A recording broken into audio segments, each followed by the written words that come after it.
What if the very faces that made us laugh, cry, and cheer were no longer with us? In 1988, Coming to America lit up movie screens with its rich humor, vibrant culture, and unforgettable characters. And I want to tear you apart. And your friend, too. It wasn't just a film, it was a movement, a royal parade of black excellence that made history. I am a loyal citizen of Zamunda! Yes, but you're going to spill your beverages.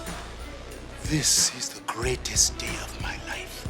But as time marched on, some of the stars who brought that magic to life have taken their final bow.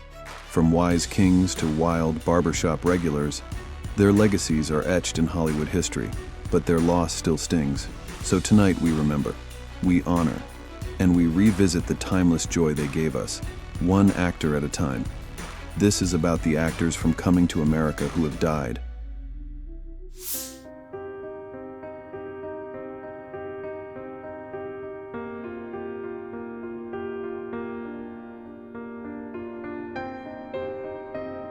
Yeah, sit down. Here, try the lazy boy. It's real comfortable. It is very nice. Yeah, put your feet up. What makes a queen without a crown? For many, Madge Sinclair didn't need one. In Coming to America, she ruled as Queen Alien, graceful, poised, and regal.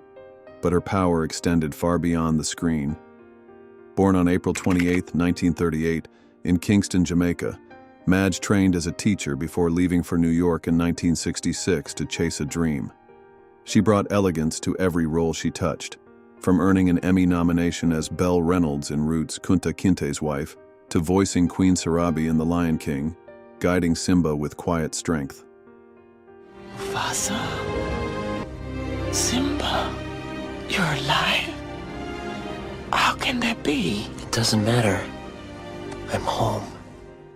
Madge didn't just act, she elevated every scene. Her roles often defied stereotypes, portraying black women as intelligent, layered, and powerful. During her career, she earned 5 Primetime Emmy nominations and 1 for Gabriel's Fire in 1991. She appeared in 27 TV shows and 17 films over 2 decades. Even in the face of illness, Madge worked with dignity and passion. Diagnosed with leukemia in 1982, she defied predictions and continued acting until her death on December 20th, 1995, at the age of 57. She was cremated and her ashes were scattered in her Jamaican hometown. In 2000, Jamaica honored her legacy with the Order of Distinction at the commander rank. She played royalty but carried herself like one, always.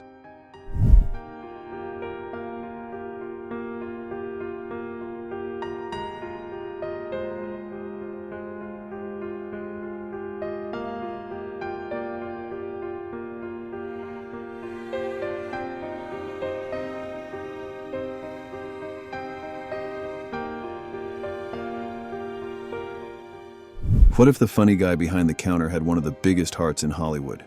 In Coming to America, Louie Anderson played Maurice, the eager fast food worker with dreams of management, a small role made unforgettable by his charm.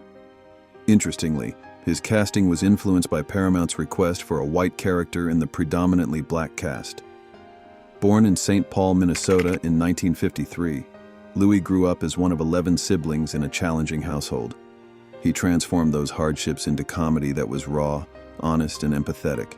Starting as a counselor for troubled children, he broke out as a stand-up comedian in the 1980s before becoming a familiar face through Life with Louie, which earned him 2 Daytime Emmys and hosting Family Feud. But it was his Emmy-winning role as Christine Baskets, a character inspired by his mother, that revealed the depth of his talent. Tender, layered, and deeply human. It was truly the performance of a lifetime. Some breaking news, Emmy award-winning comedian and actor Louie Anderson has passed away. Louie passed away on January 21, 2022, at age 68 from complications related to large B-cell lymphoma. He made us laugh, but more importantly, he made us feel seen. Louie Anderson's warmth lives on in every smile he gives us.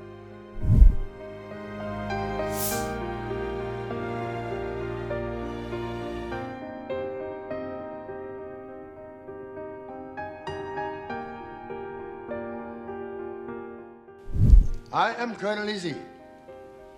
And today, with your blessing, I offer my daughter to your son.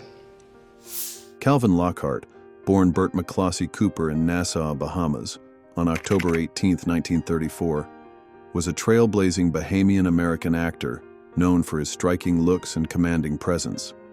After moving to New York at 18, he studied engineering at Cooper Union but soon shifted to acting, making his Broadway debut in The Cool World in 1960. Unable to find consistent work in the U.S., he moved to Europe, forming a theater company and acting in films like Joanna and a Dandy and Aspic.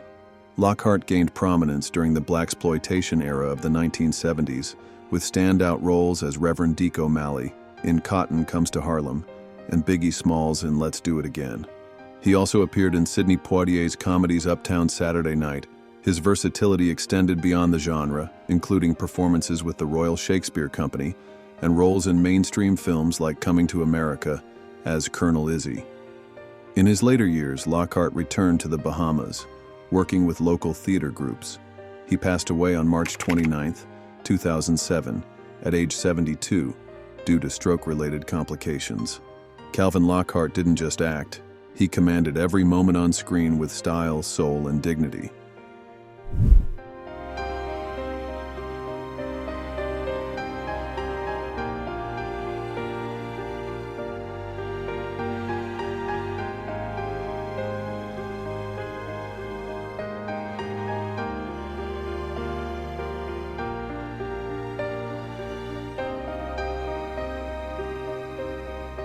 What if one of the laughs behind the scenes came from family? Uncle Ray Murphy, Eddie Murphy's real-life uncle, had a memorable cameo in Coming to America as Stu, adding a touch of authenticity to the film's humor. Born November 27, 1938 in Brooklyn, New York, Ray wasn't just family. He was a seasoned entertainer. A natural comedian, he co-founded the comedy duo Roy and Ray, and later hosted HBO's Uptown Comedy Express, which launched legends like Chris Rock and Arsenio Hall. When Eddie Murphy rose to fame, Ray became part of his inner circle as head of security, but couldn't hide his comedic talent. He appeared in several of Eddie's films, including Harlem Nights and Beverly Hills Cop 2, where he also served as an associate producer. Ray passed away on October 15, 2013, leaving behind a legacy of laughter and love. His brief but impactful role in Coming to America reminds us that sometimes the most unforgettable moments come from those closest to us, because in a movie full of characters, he was one of the real ones.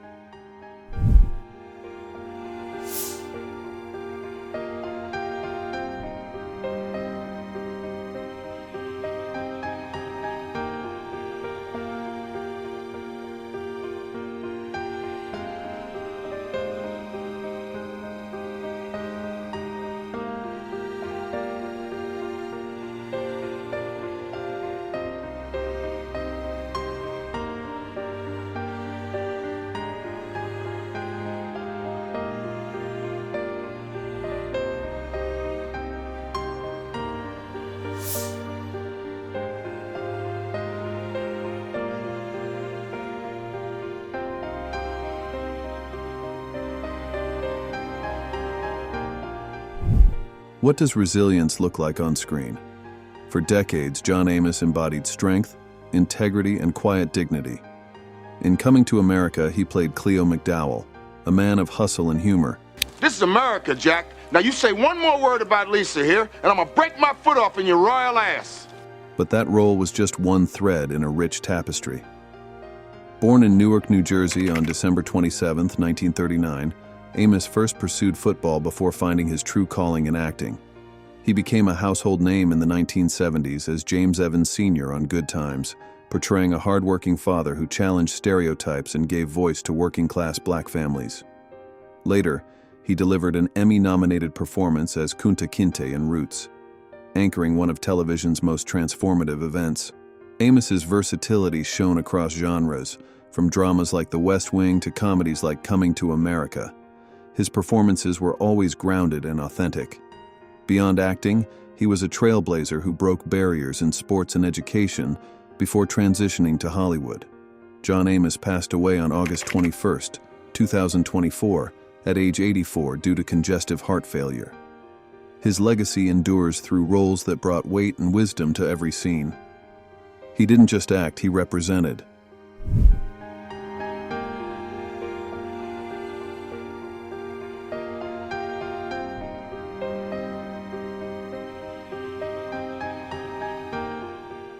What if your career had two lifetimes? Don Ameche lived that rare second act.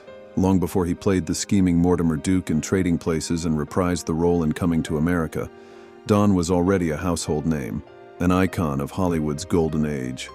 Born in Kenosha, Wisconsin, in 1908, Ameche rose to stardom in the 1930s and 40s with his charm, voice, and leading man roles.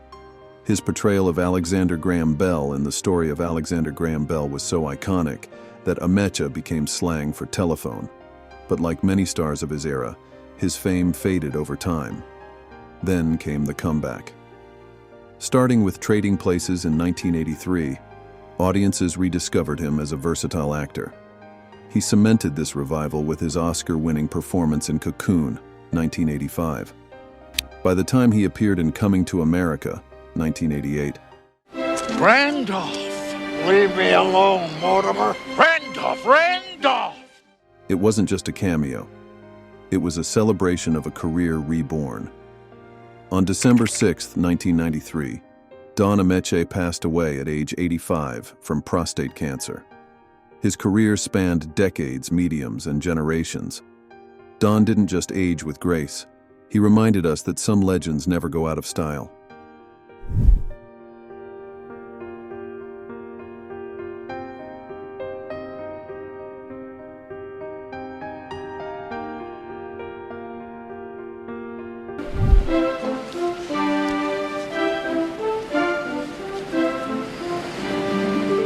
Mortimer, we're back. What happens when the villain steals the scene? Not with menace, but with charm. Ralph Bellamy was that kind of actor. In Coming to America, he reprised his role as Randolph Duke, the conniving tycoon from Trading Places. Alongside Don Ameche, Bellamy's cameo as a homeless man receiving money from Akeem was a delightful nod to fans of the earlier film. Born in Chicago in 1904, Bellamy's career spanned 65 years across stage, film, and television. He made a name for himself in the 1930s and 40s as the lovable loser who didn't get the girl, earning an Oscar nomination for The Awful Truth. Later, he became synonymous with smooth villainy, most famously as one half of the Duke brothers. Off-screen, Bellamy was a founding member of the Screen Actors Guild and served as president of Actors Equity Association for over a decade. He won a Tony Award for portraying Franklin D. Roosevelt in Sunrise at Campobello and received an honorary Oscar in 1987 for his contributions to acting. Bellamy passed away on November 29, 1991, at St. John's Hospital in Santa Monica due to a lung ailment, with his wife Alice by his side. Whether playing heartthrob or schemer, Ralph Bellamy always made it memorable.